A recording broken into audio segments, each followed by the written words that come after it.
உங்களுக்கு தெரியுதா? எனக்கு தெரியல. எது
Hello,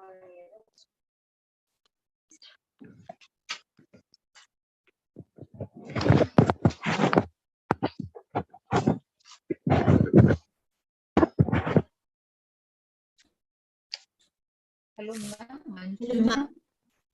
Ma'am, your screen is visible, ma'am. Okay. Am I audible also? Yeah, ma'am, you are audible, ma'am. Yeah. Thank you, ma'am. Okay. Shall we start, ma'am? Yes, ma'am. Yes. Okay, thank you. A beautiful morning to the respected dignitaries and the members of faculty from various institutions who have gathered here.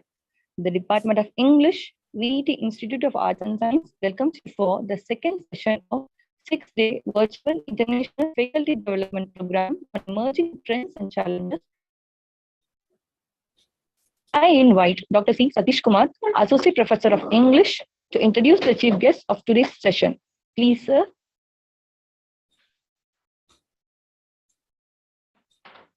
Good morning.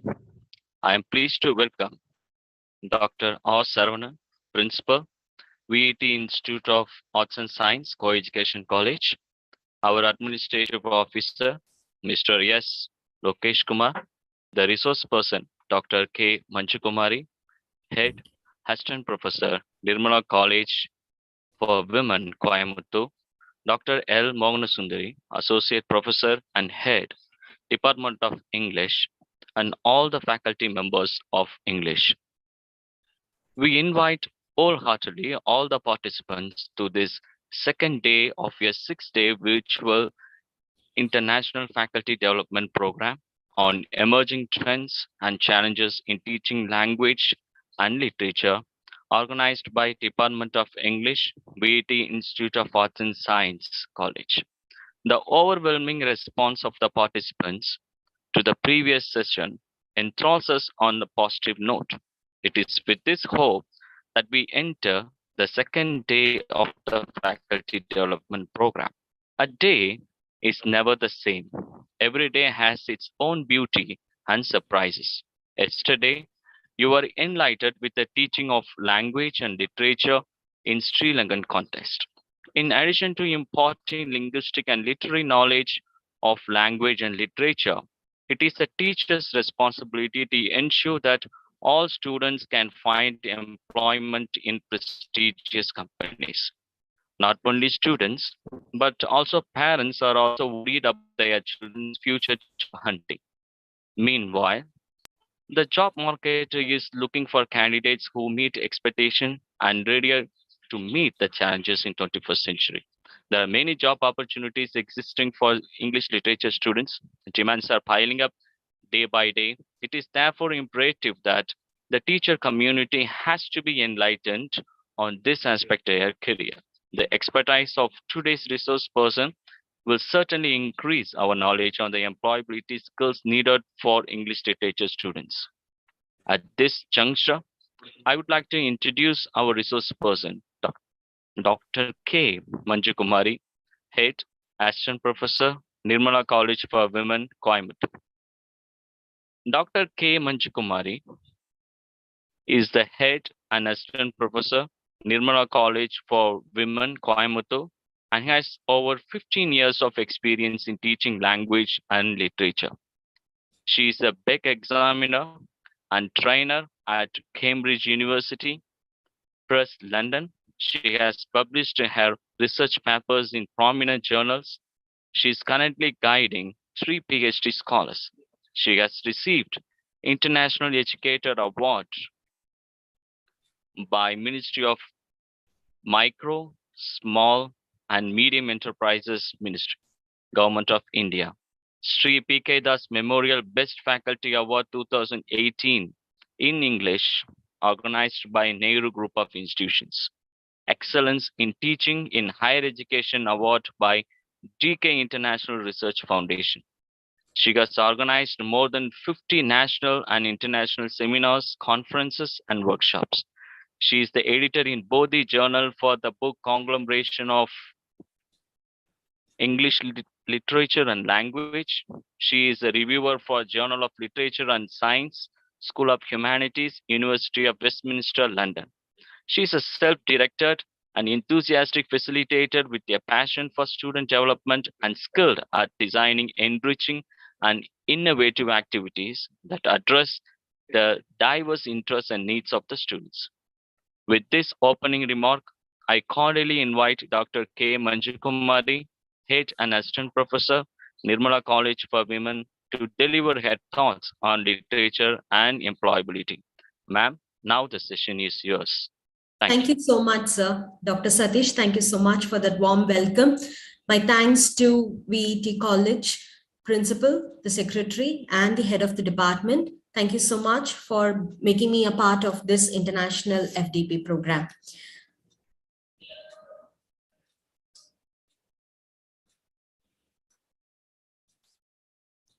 Is my PPT visible? No, ma'am. Yeah. Is it now? Now, yeah, it has started. Yeah. Thank you, ma'am. So today we are going to just start up with the second day of the 6th day International Virtual Faculty Development Program. And my topic today would be literature and employability. This session of mine will cover up the literature as well as the employability skill, which is equal to a student as well as, or rather it will be applicable to the students and the faculty. So I'll be giving a broader perspective. I'll be giving you a certain basic hints on how we can improve our language, how we can sustain our job, how we can get job from a student's perspective. And from a faculty perspective, I guess many new professors, assistant professors would have joined. Some of them would have completed their 1 year. Probably senior faculty members will be there. And today language has been such an important asset to every person, I would say, and how to attain this language to sustain our job or to get a job, we'll be looking into it today. So first, I would like to quote from the popular American novelist Mark Twain, who says, "The secret of getting ahead is just getting started." So no matter what, we have to start somewhere or the other at some point of time. So let's start with a short recap of how the English language just entered into our own nation and how it is predominant today. So a small recap. As we all know that language, the only language which connects the entire universe or globally is English. So when you take different regions, cultures, and nations, English is a connector, the language English. So obviously we have got it from the Britishers years before. And when they left, they gave us this language, which made us to reform in the field of education. And we are yielding the results even today through this particular language. So this language, when you take English itself, it varies from country to country. Britishers speak a different English from the Americans. And we being a part of the colonized nations, we get the influence of both British English as well as American English. So there is a slight difference between the UK and the USA English language. And when you take our own country, for that matter, the North Indians, the South Indians, and the East and West has a different set of speaking or pronouncing the English language. So being in the same country, we differ. And we are known for so many languages like probably Hindi, Marathi, Kannada, Telugu, Malayalam. And the only language which today connects even people in our own country is English. And I hope every one of you will agree with that. So when you come to learn another language, English is not our language. We have adapted this language for different purposes, for communication, for job, and for so many other, for education and so many other things. So when we make this attempt to speak the language, which is an alien language, not ours, what happens? We tend to make fun. So as Jackson says, Never make fun of someone who speaks broken English. It means they know another language very well. So we all are well versed in our mother tongue, and this is the language which we have taken up for various reasons to connect. So when we are in the process of mastering a language or learning a language, we do make mistakes. We learn from a mistake. So as our life is all about taking chances, making mistakes, rectifying it, and becoming better in it, so does the language. So let's make mistakes and learn from our mistakes to make our language even more better. So as I told you, we have the British English, which is termed to be the standard English. That's how our BBC and the other news channels today adapt to. And when you take any genre of education, science, medicine, technology, anything of that sort, engineering, the base is literature, probably language, English language.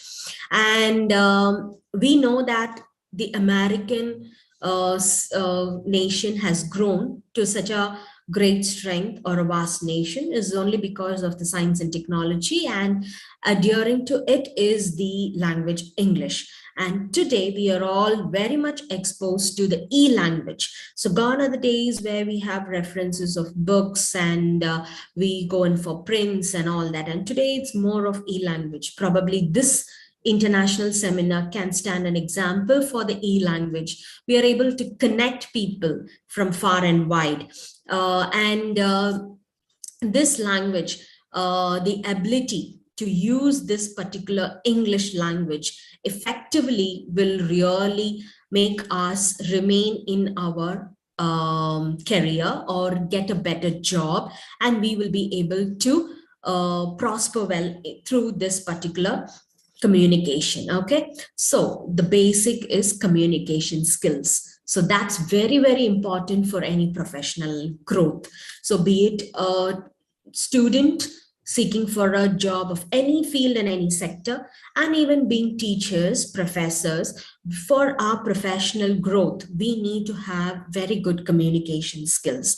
So the ability to express fluently, it's not only through speaking, but even written communication comes to show our efficiency. Because when we drop in an email or when we write a letter, be it formal, and to a person whom we don't know, there our communication skill speaks for us. So English is such a dynamic and a very flexible language, which we'll be looking into it as we proceed. So English is considered to be the world's most important language, which has the communicative values as well as the educative values. So let's get into the significant essence of English language, which would be the icing on the cake for every one of you, be it in a professional life. And as professors, we have a special role or a very significant role to mold our students. Even when we converse with them, not in the formal way, in an informal way, in the classroom, our mannerisms, the language we use, the words we use, the vocabulary makes them grasp, they make them to adapt to that. The usage they take in from the language is mostly from the teachers or the professors whom they spend more time with.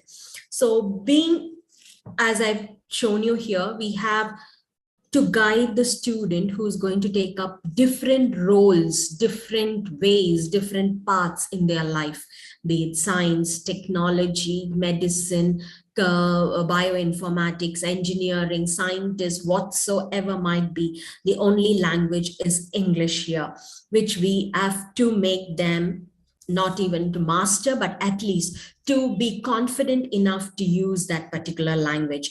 So always we have to remain open to learn new things. And when we learn new things, only we grow. So as I told you, let's start, like how Mark Twain said, everything to start ahead is just a beginning, the first step. So whatever we might say, he's an expert, she's an expert in this. Every expert, when you take, they are first a beginner. So be it many of you have a shyness, many of you have a hesitant. That's because we don't gain that confident enough. We are not confident enough to speak, or we think that we have reached a point of attaining or a satisfaction. No, every day is a learning process. Every day we learn, every day we get to know new things. So every day we are a beginner to reach the point of being an expert. So when we have this attitude and this mindset, probably we'll be able to attain that position of being an expert in language very soon. So let me tell you a few communicative skills for employability. So be it professors, we ought to use a very clear written and spoken language. And for students who are probably exposed to a certain master of ceremony, your MCs, your welcome, or whatever it is, you need to be very clear of what you write and what you're speaking of. So when you have this clarity in your written and in your spoken, it always enhances for a better communication skills. Because when you are in clear cut ideas, when you have, automatically your ideas flow through your words. And when you are going to put it down in black and white in a written one, when your ideas are flowing through down, you get a choice of vocabulary. You know to know where to use what word. You have to be very precise on the choice of your words when you're writing or when you're speaking. So we should be very, very clear in what we are writing or what we are conversing with the other person. The same thing when you have a lot of thoughts running in your mind, or when you are addressing people, or you're addressing your students, when the student is addressing her peer mates, what happens? There is a lot of vocabulary going on, thought process going on, where your mind chooses the words, chooses the language, chooses the accent for you to deliver or to converse to the others in order to make them understand. So your language should always match to the people whom you communicate. When we are talking to our higher officials, our language and the way we communicate, that is through body language as well as through our words, we have to be very careful. When you communicate to the students, we should always remember that the students learn from us. They take up words from us. They understand it in a way. So when a student is communicating to her own friends, again, the choice of words change. Again, the words, the vocabulary differs. So you have to match your language. You have to match your style. You have to match your English vocabulary according to the communication which is going to happen to the set of people. So that's very important. And next is your body language. Body language speaks a lot. And the way we sit, the way we stand, the way eye contact, the way we handshake in person, when a teacher stands in front of the students, when a student stands in front of the peer, when her fellow classmates, when she stands in front of a student, when a teacher, all these body languages speak a lot than really what we want to say. Probably our words might say something, but our facial expression differs. So we communicate without our knowledge a lot through our body language. So the messages, whether spoken or written, the body language conveys a lot. Even a head, a nod, a shake, a smile reveals a lot. So be careful with your body language, because body language is a very important communicative skill when we go in for a job, or when we are in a job, when we have to sustain our job. Next is the message to be understood by the listener should be very, very clear. We will think one thing, and when we converse, automatically it might take another, probably like the Chinese whisper, one person saying, it moves on to the other person. In a class of 50 or 60, when we are delivering a point, it reaches to 60 people in 60 different ways. So what you're trying to convey, the message should at least reach to 50% of the people you are addressing. So that you should be very, very clear and precise. Next is telephonic etiquette. So this telephonic etiquette today, probably in those days we had the telephone which is being displayed here. You have to dial it and you have to call through. And we'll never know who's the other person on the other side. And only very few people had this kind of a telephone, unlike the cell phone which everyone carried today. So messaging, calling the friends has become so very what to say, it's a daily job which we do. We cannot be without that. The language also through telephone is become very colloquial. It has become very informal, very, very informal, where we are not able to carry out a formal gesture or a formal communication, or we are not exposed much to it when we speak to our professors or our higher officials or an unknown person. We'll never know whether it is a young person on the other side or an elderly person the other side, because we cannot judge them through their voice.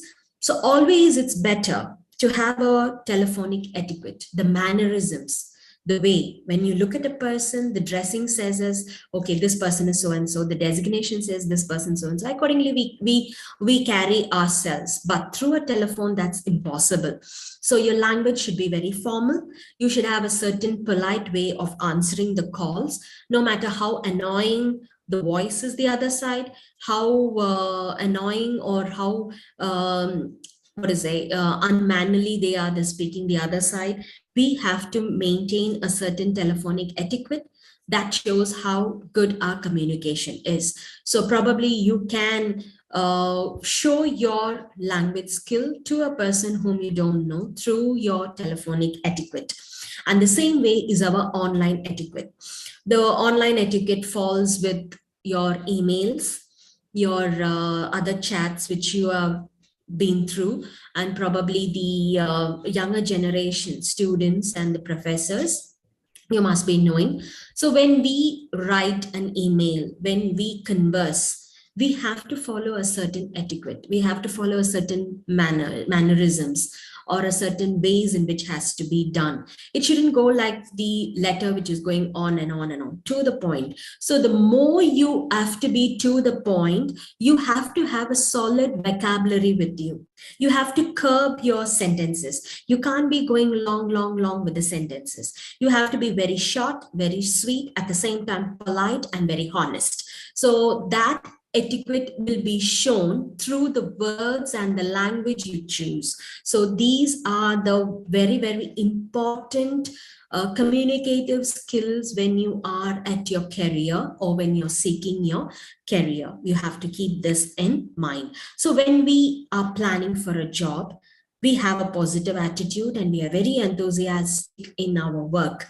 And to sustain that job after joining, or today's scenario calls for a lot of changes in our technological way of teaching or technological way of learning. So in order to sustain that job, here comes our communicative skills, which I told you just before. So this applies for students as well as for professors. So to communicate effectively the information and the ideas to the others, one has to possess an excellent communicative skill in order to succeed in our workplace.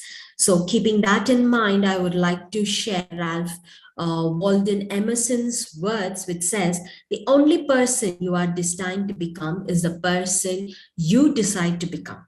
So it is a high time for us to decide whether we need to improve our communicative skills in order to sustain in today's competitive world. When we are not strong in our language, we are going to face a lot of ifs and buts, a lot of barriers. There will be a lot of uneasiness prevailing everywhere. We will not be able to get exactly the place where we want to go. For example, like if you want to attain to a promotion, or if you want to get a proper exposure in your own particular field, probably literature or English language or whatever field we are. And at the same time, when we want to upgrade ourselves language, we have to decide to be what we are to be. Therefore, let's decide to equip our essential English language skills to be an outstanding personality in front of our students, and when our students to outshine another student. So this should be the attitude for every one of us in order to have a good communicative skill. So now I would like to go on to something a slight different, which is different from our communicative skill, which is very basic, to our employability skill. So we have a few skills which we learn from our experience. And that skill is a transferable skill. So what I learned from my experience, probably when my juniors are coming, my colleagues, my fresh junior colleagues are joining, my experience will be a transferable skill to them. I will orient them in that way. So when I am orienting them, or when I am speaking through what I learned through my experience, when I'm conversing with them, my choice of words should be prompt.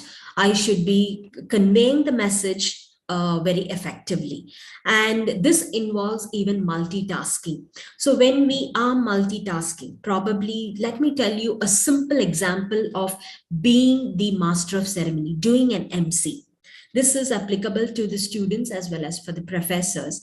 When we are organizing a show, the MC has a very crucial possession to take place, because we have to look into the language to deliver right from the beginning till the end of the ceremony. We got to look into the delegates which is coming, whoever are coming now and then. Some of them will be late. So when they come, we have to have a good particular phrases where we need to welcome them. And there will be a change of schedule, or in the agenda, there will be changes there where we need to listen to the organizing committee's comments or change of schedule, rephrase things, and accordingly on the spot quickly do the MC as well. So language plays a very, very important role, and there we are multitasking in order to meet certain deadlines. So this is a transferable skill which we have to adapt, or we have to improvise in order to sustain our employability skill. The next one is a hard skill. Particular specific jobs, accountants have the skills of financing and planning, and we have the soft skills, which is very adaptive and flexible skills, which we all possess, and that defines our personality and our communication at our workplace. So these are the employability skills which we ought to possess. And how to attain this effective communication skill? It goes through the three major genres of communicative skill, that is written, spoken, or the verbal, the gestures, or the non-verbal. As I told you earlier, without even speaking a word, if I shake my head, it's yes. And if I say like this, it's no. So this kind of a gesture speak a lot. You can see a thumbs up here, which means it's good, or giving you good luck. It's done, it's understood. So these gestures also play a very, very effective role in everyday life of ours. Now, apart from that, we have the basic LSRW skill. So we share and we listen and we receive information through these four skills, the LSRW skills. So the more we listen, the more it helps us to have an effective communication. And we should know when we ought to speak and when we ought to listen. So it is not that some people are very good at speaking, they don't give a listening or a hear to others. Some of them listen a lot and they very less they converse. Some of them are very good in only writing, and some of them are, pretty good in all the three. So when we read, here reading is the main thing which enhances the LSW skill, that is the listening, speaking, and the writing skill. Only when we read, Only when we read, we are able to get into more vocabulary. We are able to get phrases. We are able to understand. And with that, we are able to write. We are able to speak. And when we listen, probably the news, the documentaries, the interviews, and so many things helps us to improve our accent, as how reading help us with vocabulary. So these are the 4 things which we receive and we share. So listening and reading are receptive skills, and whereas speaking and writing are productive skills. So when I speak, when I pronounce a word, there is a student in a class who imitates that same pronunciation. So it is a productive, it is an active skill, and they learn through that. And listening, whatever I am speaking in front of my students or front of my class or front of my, or with my colleagues, when I speak, it is an information. We produce language and someone else is receiving it. So when someone is receiving it, we have to give good things. Good things only. It's more or less like sharing a gift. We share, we don't share all things as gift. We get something new, we share it up with them, and they receive it with happiness. So remember, language is like that. And when we share things, we are sharing something new. We are sharing something new for the other person, and they receive it with happiness in order to by understanding it. So what is the strategies to be a good communicator at a workplace? Let's see. We have to use these 2 skills, that is the receptive skills, the listening and the speaking, and the other one is the productive skills, the speaking and the writing. So here we have the listening skill. When we are enhancing our listening skill, be it listening to a student or be it listening to our colleague or our higher officials or at a workplace, when we listen, it makes us to be more attentive. It gives the confidence to the person who is speaking that we are listening. And this makes us to concentrate on how to pronounce words, how to comprehend, understand the meaning of what we are saying. And the same way, the reading skill, as I told you, when we read, we enrich our vocabulary. We get to know the spelling. We need to know the grammar, the grammatical usage of it. So automatically our brain imitates and produces them when we are speaking and when we are writing. So when we take up this receptive skills in us, this listening and in the reading, we are able to produce the productive skills of speaking and writing. So when we speak, what happens? We imitate the words, the rhythmic pattern, the tone, the high pitch, and we are able to express our feelings and emotions through the way we converse, be it sadness, happiness, excitement, annoying, disgust, anything we are able to express through our words. The voice modulation, when I am angry or when I am happy, the volume, the tone, and the pronunciation. The same word can be told or expressed in a harsh tone, and it can be told in a very docile manner. So the writing skill also produces or provides a physical evidence of what we are really want to express. Our written form can also express anger. It can also express disinterest. So we got to be very careful in our choice of words. So when we are writing a letter, be it formal or informal, our emails, whatever it might be, expresses our thoughts and our intentions. So we got to be very careful in that. And we have to focus on coherence. This is very, very important. When you take certain letters, formal letters, they begin it well, but towards the middle and the end, there is no kind of a coherence in what we really want to deliver or convey. It has no standpoint anywhere. Somewhere when it is too lengthy, when it has a too much of points to be conveyed, we lose the coherence, the connectivity between the beginning, middle, and the end. So that we should be very, very careful with. So I would like to quote John Jim. He says that motivation is what you get started. Habit is what you keep you going. So if we are cultivating the habit, rather motivating ourselves to speak daily English no matter what and improvise on it, learn new basic 2 to 3 vocabularies, use it in our conversation. And when we are doing this daily, it becomes a habit, like how we do anything else as a habit. Getting up in the morning, doing our exercise, cooking, spending time reading the newspaper, all that becomes a habit because we started it and we are every day following it. So the same way, language, we got to start somewhere. We got to use it daily. We got to practice it and make it as an habit. So this is the key words in communication. We have to be confident enough first. We have to use a very clear language. And above all that, we have to be concise, very brief, very short and sweet in whatever we are conversing. So why should we be concise and why should we be clear? It's nothing but to make people pay attention to what we say. When we go blah, blah, blah, blah, blah, be it in a class or be it in whatever it is, we will not be able to tell what we want to say. We have to be more concentrating on what we conveying is reaching the other person, making the other person comprehend on what we are saying. Then another one is we have to create an impact on them. Probably I have really 300 mixture of people here. The professors are there, students are there.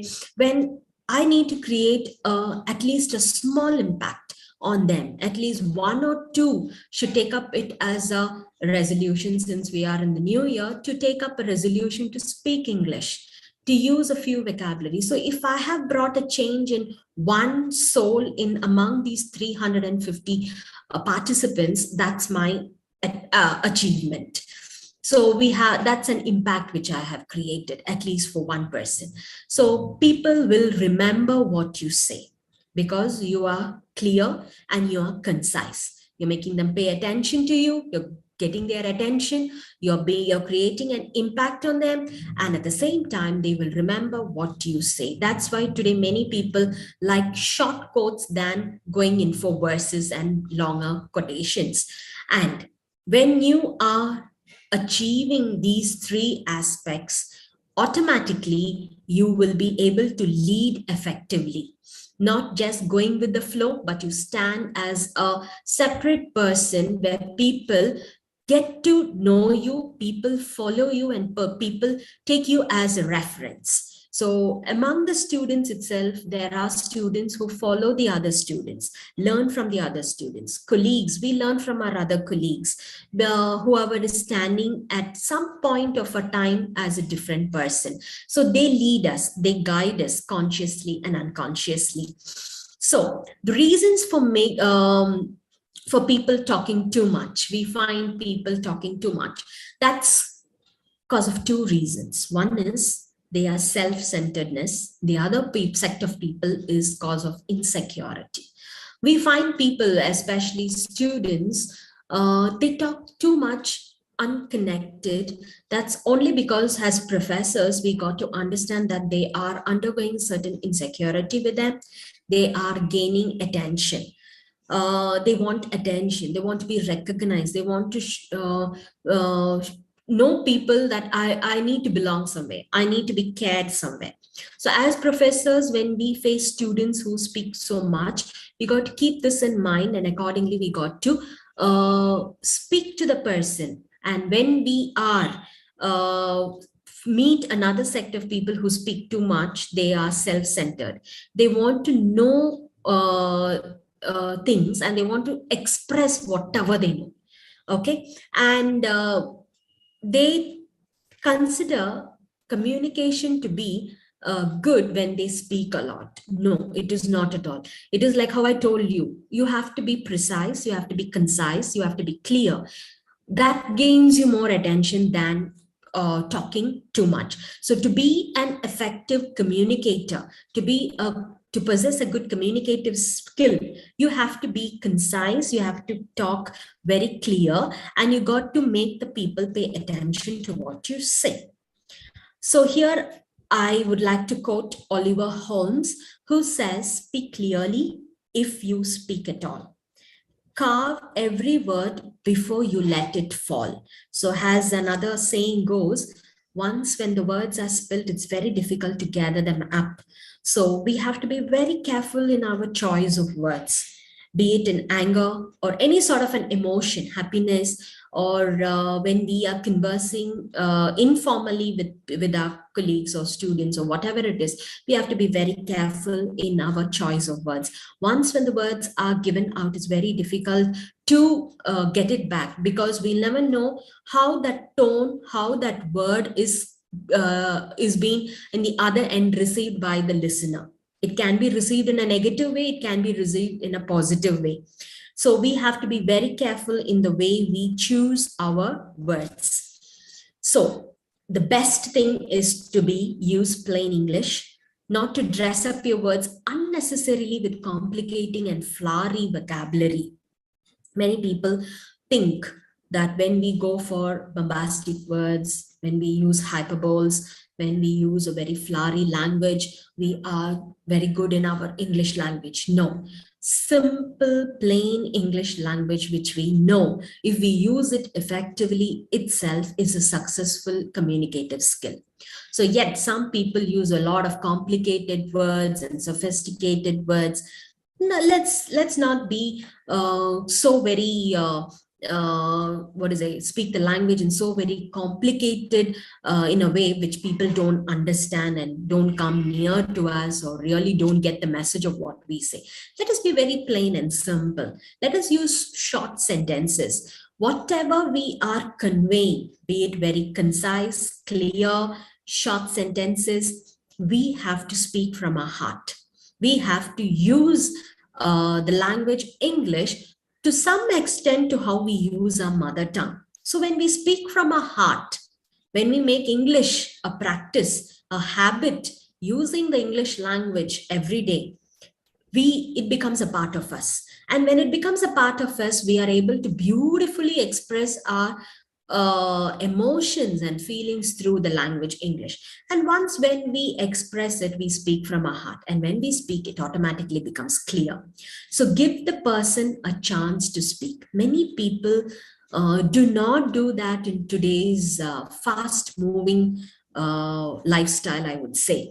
We don't give a chance for people to complete what they really want to say, or rather we assume and we tell them, yes, I understand. Yes, okay, go ahead. Yes, no, you can't do that. So we just snub them like that without even paying a listen to what we say.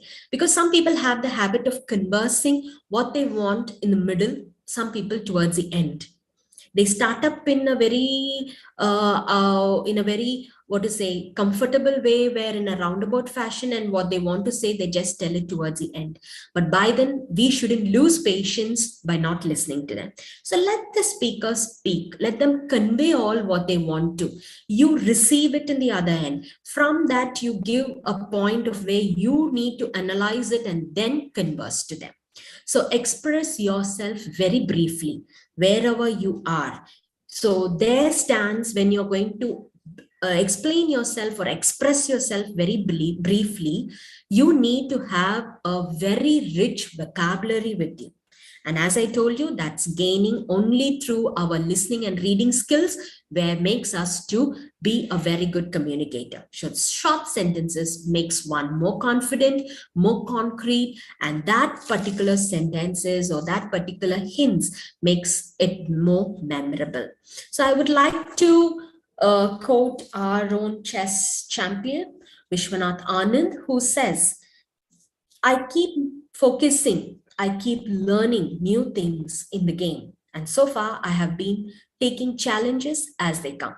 This is apt for learning an English language, or rather, improvise on your English language. We have to keep our focus on learning the language, and every day is a new learning process. It's a game of, in this particular competitive world, because be it from a receptionist to whomsoever I'm saying, the prime minister or the president, we need English. We need that particular language in order to sustain in whatever career we are. It needs us to get a job. It needs us to progress in life. So this is actually a challenge for us. We cannot say, I know this language well, I can speak a little, I can understand, and there I stop. No, you cannot meet up to the requirements of this competitive world, which every day is a challenge for us. So let us every day improvise on this particular language by facing the challenges. So only when we are exposing ourselves, when we are open to challenges, we are open to learn something new. And by learning something new, we acquire the language more effectively. So the efforts are to be pretty hard, and it is not acquired overnight. So as I told you, learning, reading the newspaper, doing your daily exercise, or going to your temples or to a mosque or church, whatever might be your habit, this habit is being cultivated by you. So it has been improved, or you learn something of it regularly. Same thing, it should be with the language which we are going to possess. It cannot be done overnight. It has to be done daily, regularly. And when we make mistakes, there are people who criticize, there are people who correct us now and then, and there are certain people who cannot accept corrections from the others. Please keep your mind open. Only when you make mistakes, you are in the right track of learning things. You're in the right track of improvising yourself. Okay, so practice of listening, pronunciation of words, using every single new aspect in acquiring language gradually, not overnight, not all of a sudden, but gradually makes one loosen from the grip of challenges. And there we are going to be free to acquire the language and master it. So let's learn new words every day, new phrases. What's the meaning of it? Let's get the meaning, use it in different contexts, get to know the terms, get to know how words are pronounced, because pronunciation differs from every individual, I could say. When you're from a North Indian, your pronunciation will be completely different from a South Indian pronunciation. Your South Indian pronunciation will be completely different from a Britisher. That pronunciation will be completely different from an African American, from a Chinese. So pronunciation differs, and we got to choose our words very, very carefully, as I told you, because words can inspire the other people. Words can also destroy the good relationship or the good, the good event or the organization, whatever you have to do through your words. So let us be very, very choosy in the words we choose to convey our message. So let me get into how the process of our thoughts, our inner feelings. When you see we have so much right now of you, so many of you, 300 plus are listening to me, and every one of your minds are not only listening to me. You have so many other things running in your mind. I have to get there. When will this professor finish? Next, what we have to do? What is our next program? Some of you, some other thought process. So many things are going on in our brain. So many things are going on.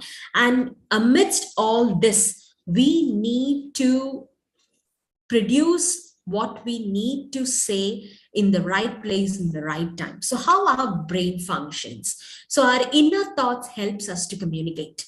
I'm thinking now something to say. We want to know, we want someone to know why one don't want and why one wants to communicate. Sometimes when we are in a gathering, we will be like, should I tell this now or not? What will others think? Why should I communicate now? Let me keep quiet. So we have so many thoughts of to be or not to be, like Hamlet, to move or to say. What will others think? Will it be right? If I use this word, will it be right? So better to withdraw myself and be there. So that thought of whether to communicate or not. Okay. And no hints in the whole world is going to change the way we communicate until one figures it out from inside our brain. So first we have to think inside ourselves. Is it right to speak this word? Right to communicate now? right to use this phrase only when we analyze within ourselves. When we are confident in ourselves, our brain process it and gives us a confidence to speak on. When we are not able to listen to our inner thoughts, listen to our inner analyzation, and when we leave out, it goes as a miscommunication. So it hurts the people's feeling. So immediately what we say is, or when there is a misunderstanding, we say that, no, I thought this, but I spoke this. So there is no connection between your thought and your language, which you're delivering, which you're conversing. So that creates a lot of misunderstandings, lot of uneasiness when we are communicating. So your inner thought and your communication should go hand in hand. So in the moment, as a thought and the mind is progressing, that triggers our communication. And we should know whether it is right or wrong to speak, how to speak it, how to put it across. So along with this, what happens, our body language also goes hand in hand. So the brain processes our words, our actions, our facial expressions, and our gestures. So our brain has a very, very strong strong ability to connect us to the communication. So the flow of thought has Richard Feynman. He says, if you can't explain it to a 6-year-old, you don't really understand it. So we all know how is a 6-year-old kid, be it a boy or a girl. They have a lot of questions. They will ask us so many things. We need to go to their level and explain to them. So when you are able to explain a certain things, when you're able to answer the simplest, basic, unnecessary question of a 6-year-old kid, then it means that you have really understood what you are going to converse, what you're going to say, which is bringing us good thoughts into clear points. We have a clear organization, which shows us a clear thinking. We have to provide vivid messages, very clear messages to our sect of people whom we are addressing. We have to keep our thoughts very clear, and we have to be understandable. So when we are understandable to the others, our messages are reached. So when you take Ralph Richardson, a prominent person from the language scenario, he says that the most precious things in a speech is pauses, where we got to stop, where we got to continue. So when I insist on a word, like for example, it is the secret weapon.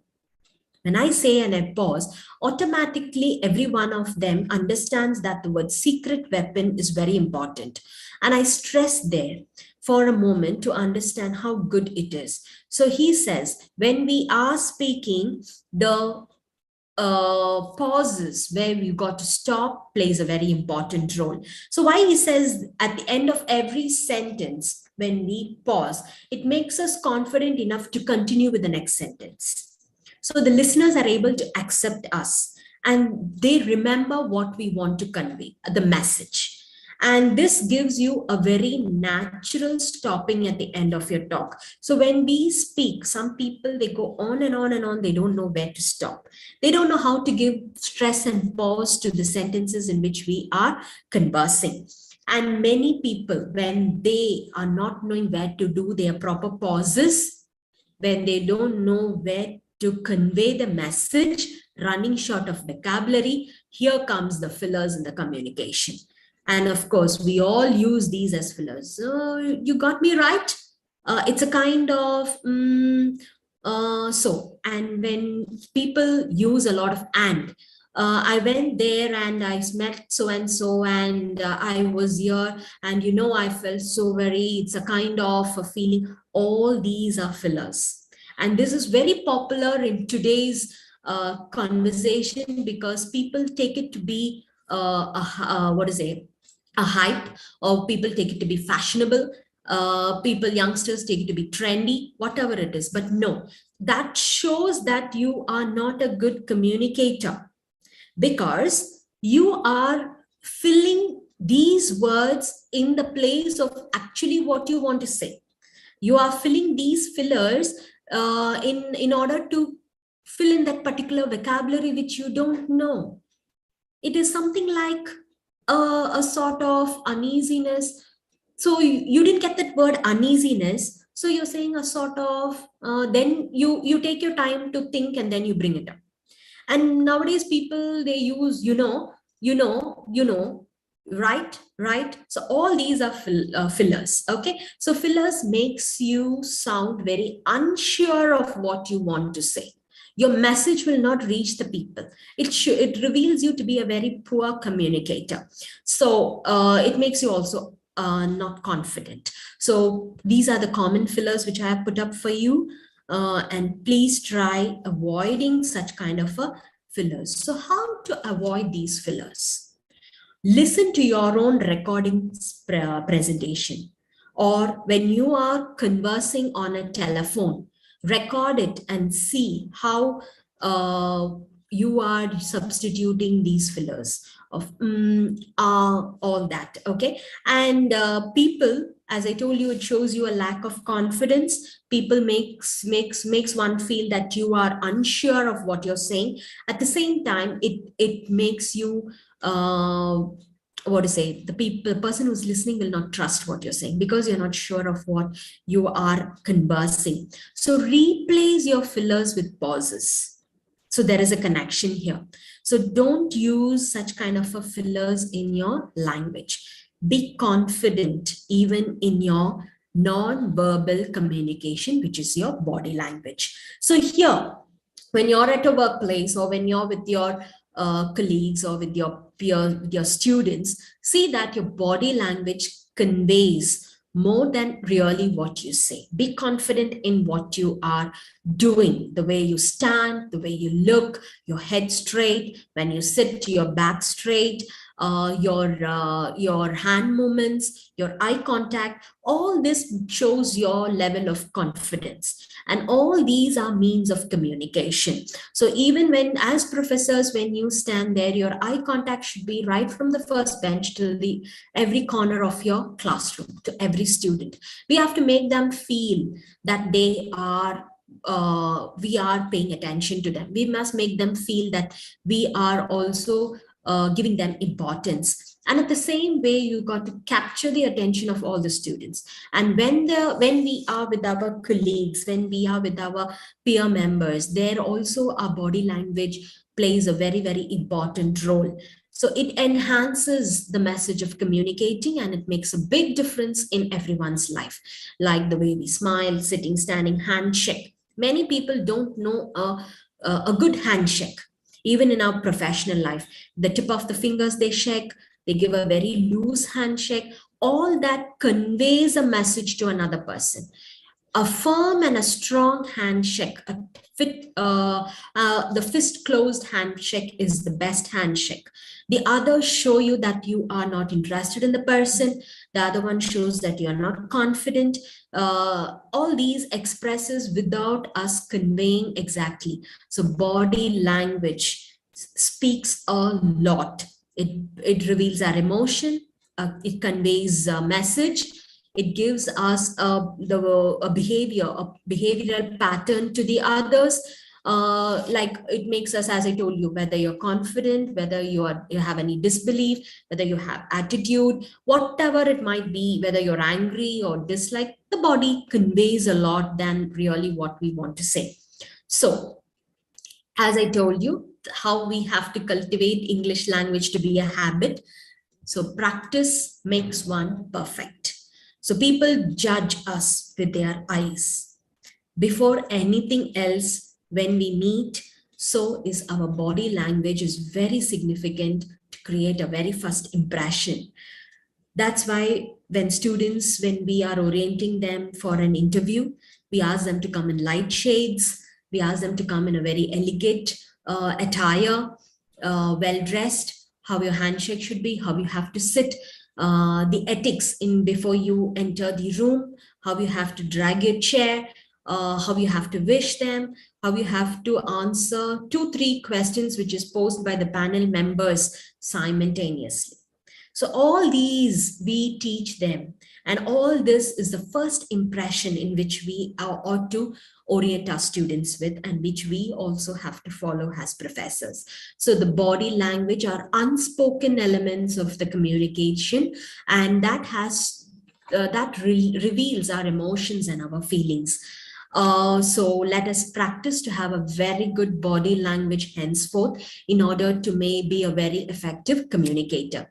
So practicing strong, impressive body language can change our career. So this is how we have to stand, look, speak. So you can see this girl in the very first. She's got a cross leg. So when there are people who cross leg and stand, which means they are not open to communicate.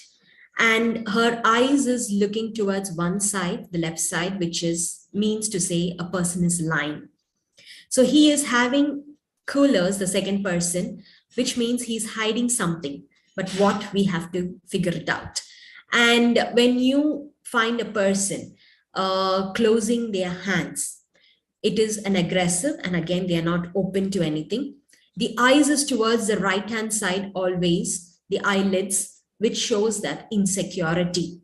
And his legs, if you see this, the other girl here, she has a very smiling and a head tilted, which shows disinterested. And here, this man has got his hands in his pocket. So when we face students having hands in their pocket, we have to remember that they are impatient to leave, they are insecure, and they are probably not comfortable with the place where they are in. So without speaking, so many gestures of ours convey so much to the opposite person. So direct eye contact, very, very important. Be it a student speaking to a professor or a professor speaking to another professor or higher officials, eye contact shows a level of confidence in you. It delivers authentic ideas, genuine ideas and messages, feelings, emotions, information, and it makes you to be free from your nervousness when you have a good eye contact. At the same time, smile. That also shows your confidence. So it is not that always you got to smile. You need to smile when you need to attract people or to express your confidence. It makes you relax, as well as the people who are you're connected with. And it enhances your personality as well. So here we have a standing posture where people need to stand straight, okay, and walk confidently. There are people who walk very exhausted manner and they say, no, my body is like this, my body texture is like this, this is my habit, this is my way. No, anything and everything can change. It all has to start from your mind. It has to go on a practice, and then you become confident in it. So stand straight and do not fold your arms behind, because that shows that you don't want people to come near to you. I am far away from people, okay? And when you keep your hands on your hip, as this person is keeping, that shows dominance or communicates there are some sort of an issues which is happening. So when you keep your hands on your hip or on your waist, and when you keep your hands folded in the front, when you keep your hands behind, all these are signs of communication. And as I told you before, a firm handshake is the best handshake, and not too hard, not too soft. So too soft indicates certain aspects and too hard indicates certain aspects. So be careful when you are giving a handshake to a person. Sitting posture. So when you sit, you got to keep your hands and your feet a little apart, not too apart. No cross folding your legs, no cocking your legs. So you have to have enough space, not too much space. Probably when you are sitting for an interview, when you're sitting for a conference, and the front row, especially when you're front row, when you're sitting. Probably students as well as professors, when we are in a meeting, we are not able to sit confidently. We are not able to sit erect. Okay, that shows that we are disinterested. That showed we are preoccupied with something else. and we start to fidget. And the only thing which nowadays people fidget is their mobile. That is distracting. That shows disinterest. That shows a kind of an uncomfortableness. So we got to fulfill the purpose for what we are there, and our sitting posture reveals that a lot.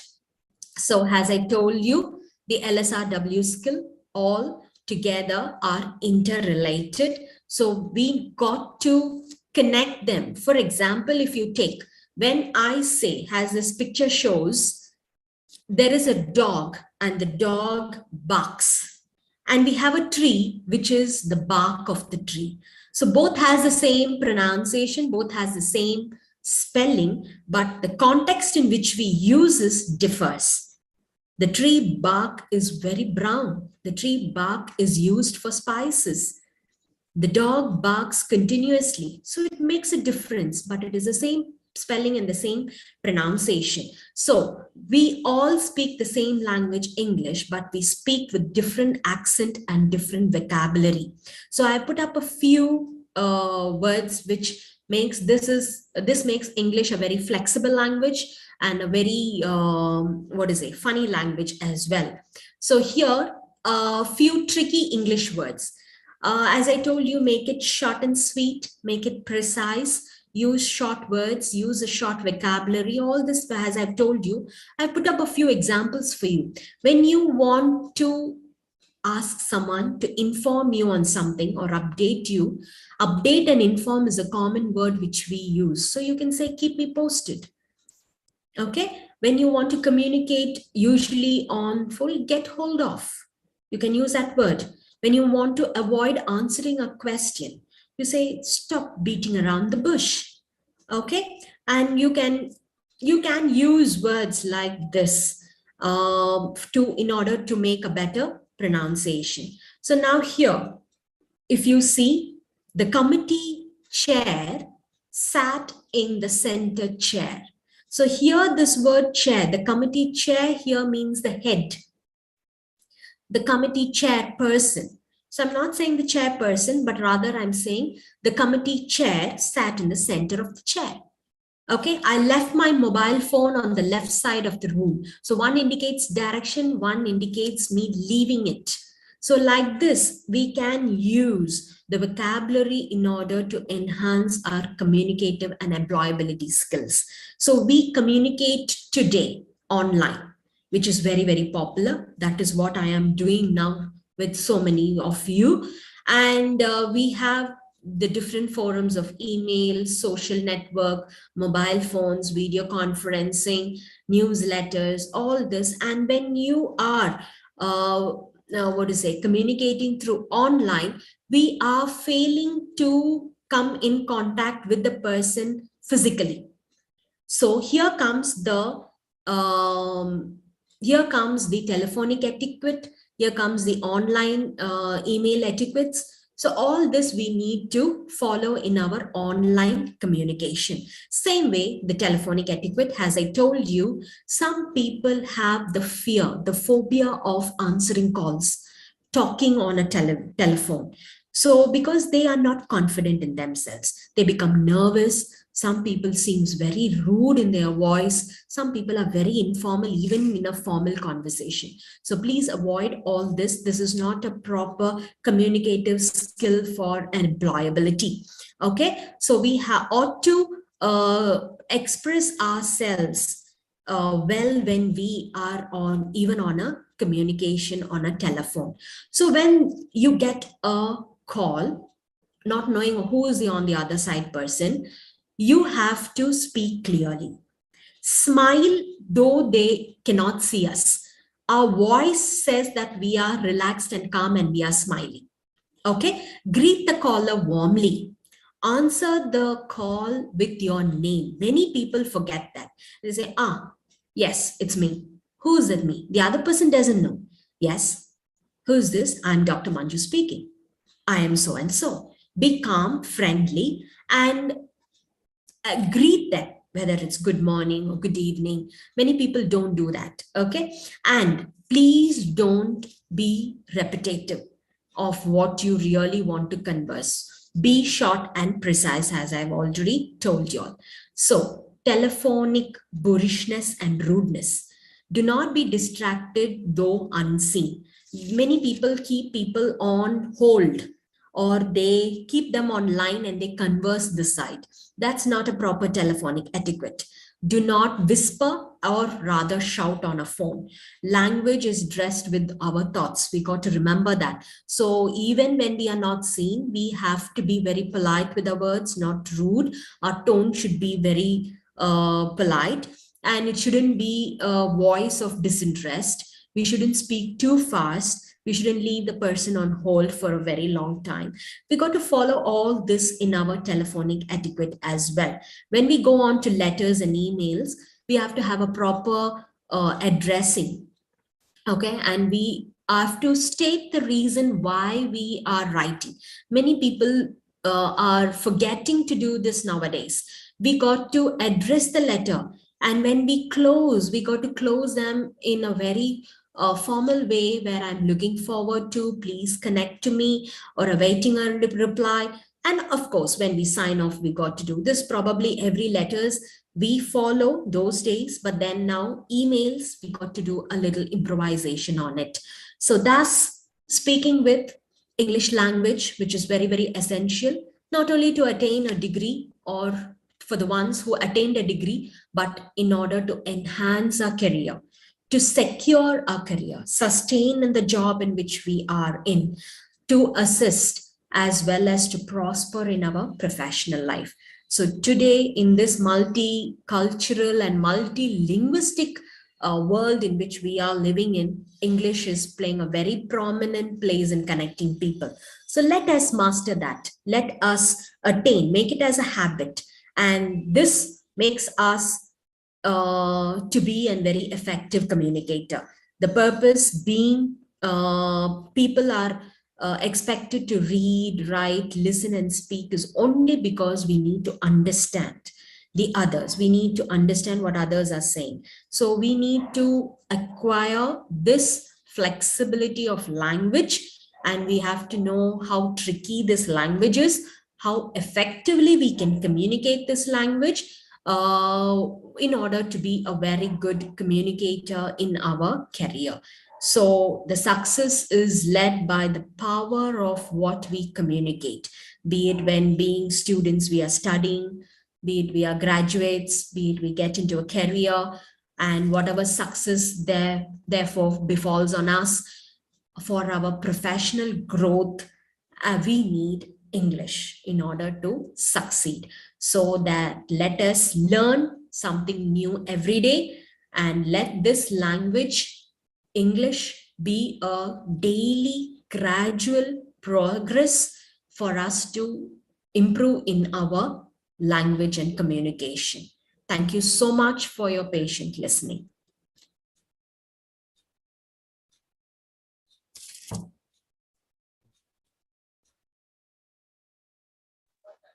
Thank you, ma'am. Thank you for the elaborated session on the importance of communication in English. I request the participants to post their queries in their chat box.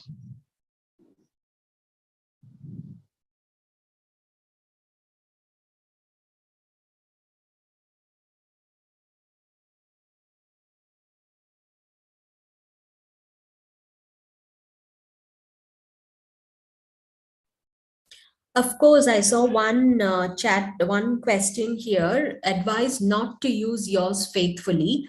We have been taught to use yours faithfully, yours sincerely in school. It's no harm in using your faithfully, but today most of them, they use sincerely and truly. This is what, but using yours faithfully is no way a harm.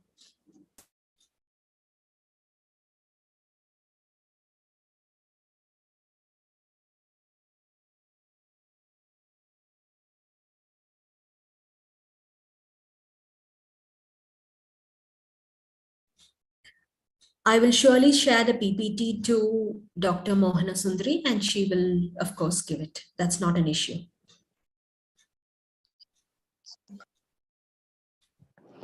Ma'am, there is a query. that how can we neutralize the accent of native speakers?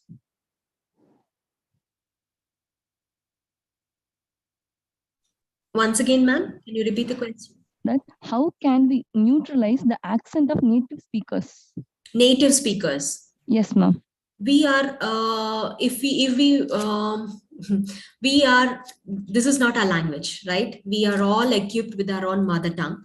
So the best way native speakers, let me tell you, native speakers themselves, they don't speak proper English. There is a lot of difference in the language in which they native speakers itself speak. Probably if you see, for example, if I'm going to say the English which is conveyed in the BBC news channel is the standard English which the royal or the native Britishers speak. And the people in England itself, everybody do not speak that language.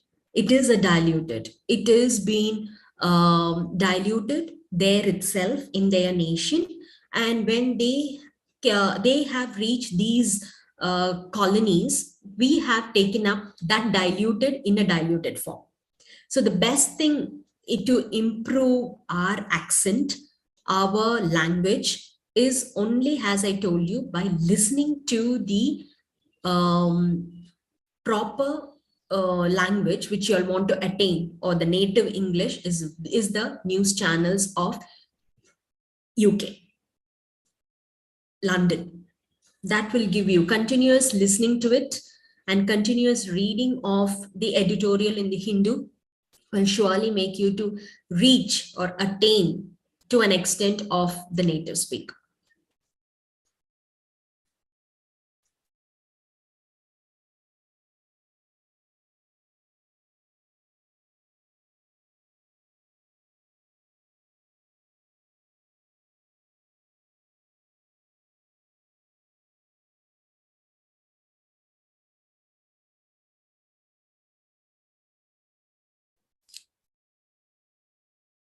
There is one question where how to augment the LSRW efficiency in rural people who can only in vernacular. So probably, I guess this is what I understand the question.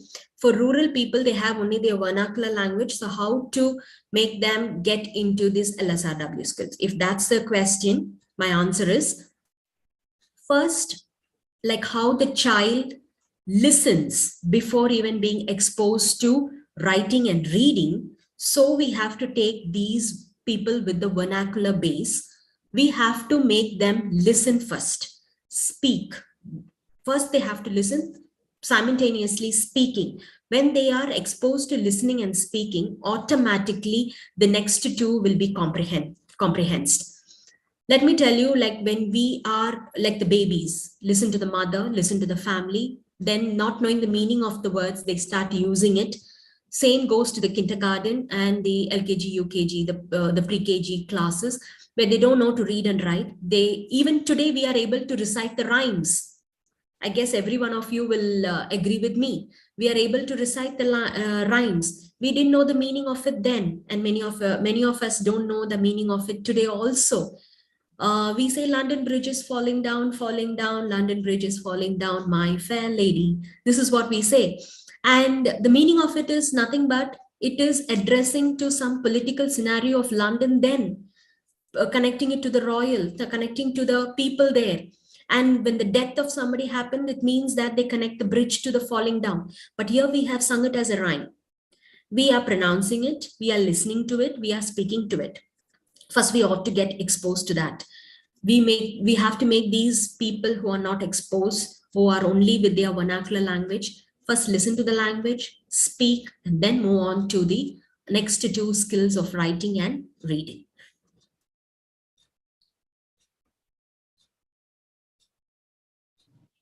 Ma'am, there is one more query that Yes. what are the ways to teach English language to the engineering students very effectively?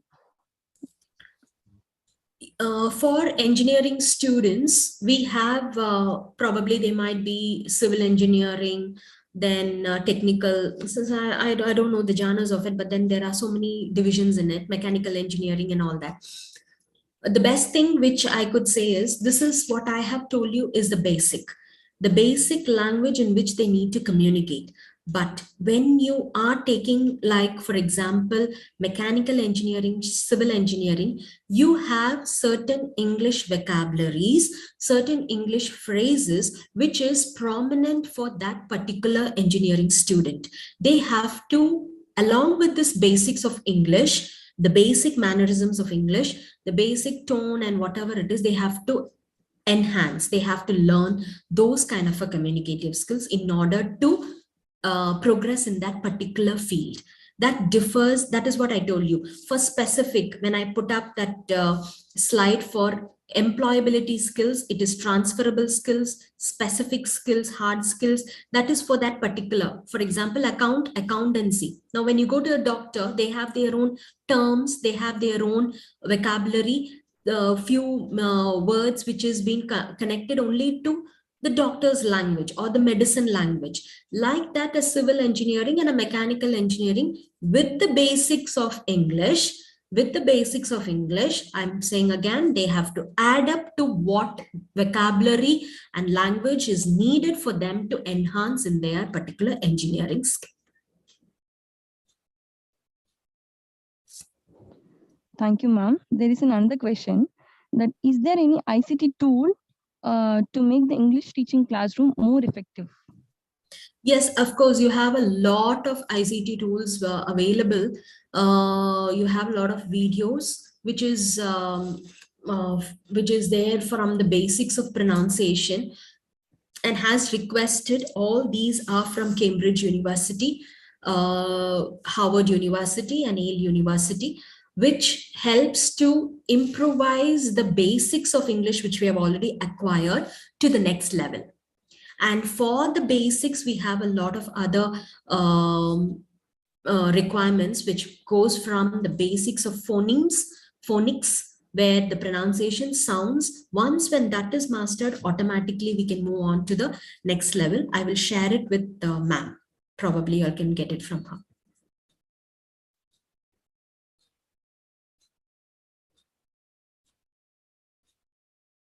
One question which I came across is how to teach students to have a proper body language. Students in a class of 40 to 50, it is not possible for us to concentrate on each and every one of them. But let me tell you, Professor, that when you enter the class, you enter confidently. And the first thing which you got to see, that make all the students sit straight. They can never sit straight. After some time, they become to the relaxed mode. When there are a sect of boys in class co-ed, they have a, the mannerism in which they sit, you have to have a check on them. You tell them, when you are appreciating them, when you give a handshake to them, you shake a firm handshake. Automatically, they will reverse it, and you tell them this is where it is. Or when they are shaking hands, or when they are standing with one leg resting on one leg, very lethargically, fidgeting with their tie, fidgeting with their hand in the pocket, or when girls adjust their shawl often, pull their hair in front, at each and every moment, you communicate to them, saying that you rectify them in a polite manner.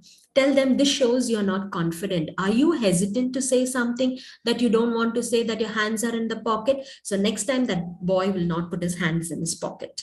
And when you say that a girl is always fidgeting with a shawl, you can tell her that this behavior shows that you're not confident. Are you nervous on something? So automatically, when you are able to analyze a little bit of psychology of the students, and you are able to connect them with the body language, it will always be a rectification for them. So you have to first know a little bit of psychology and body language, and then when you put it across to them, saying that your hands are you feeling nervous, or are you not confident that you're keeping your hands in the pocket? Next time that child will not do that. So this is how we have to mold them in the way which we need to, but rather than if you're going to teach them, probably end of your 1 hour session of your class, you can spend another 15 minutes for giving them simple tips of body language, the way you sit, the way you hold your hands, the way your eye contact. When you're speaking to a person, you see many of them will look towards the left or the right. Very few people look into your eyes. When they are looking to the left, it means this. When you're looking to that, so when you read that and when you go and tell them in the last 15 minutes of the class how important is body language, or as you're taking class, when you see somebody fidgeting with them and you say, I think you're not interested in the class, you're disinterested, do you want a break, want to go out and come? So probably that child will understand that the teacher knows that you're disinterested with the body language, and next time he'll not do that. So that's small hints which you can rectify with the students. Thank you, ma'am. There is another question that after becoming very good in language, should we really master the phonetics? As I told you, every day is a learning process. We cannot separate language and phonetics separately like that. So if you are very good in your language, probably the way we pronounce a word, you can improvise on pronouncing that word with the help of phonetics. But it goes hand in hand. You cannot separate language from phonetics.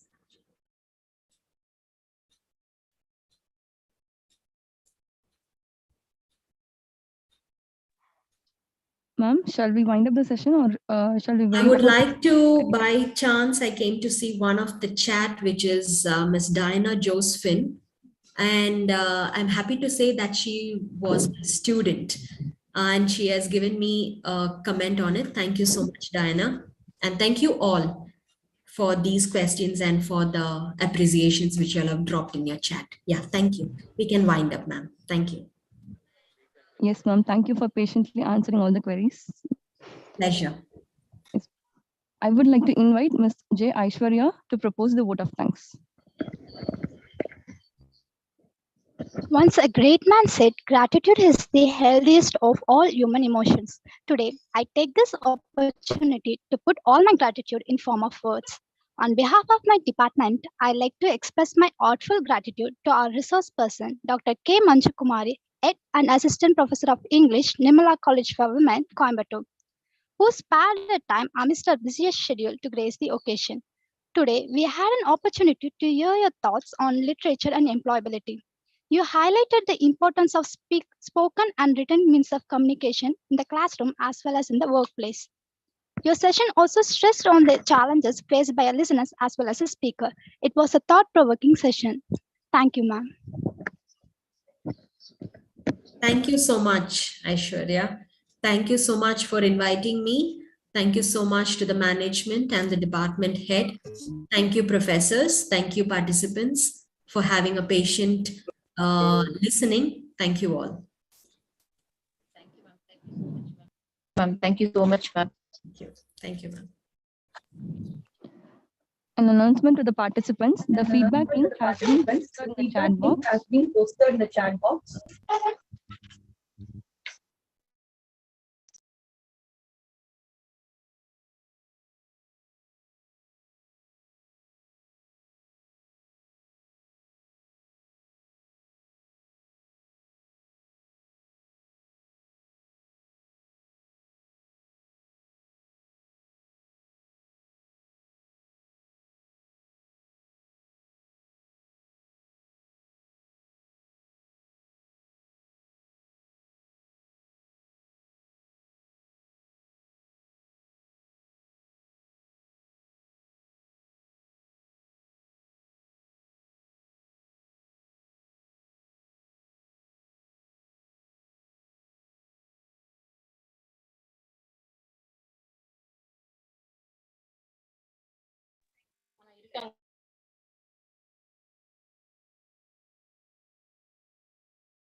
Thank you, participants. The session 3 of the 6-day virtual international faculty development program will resume tomorrow. Kindly log in 10 minutes prior the session. Thank you.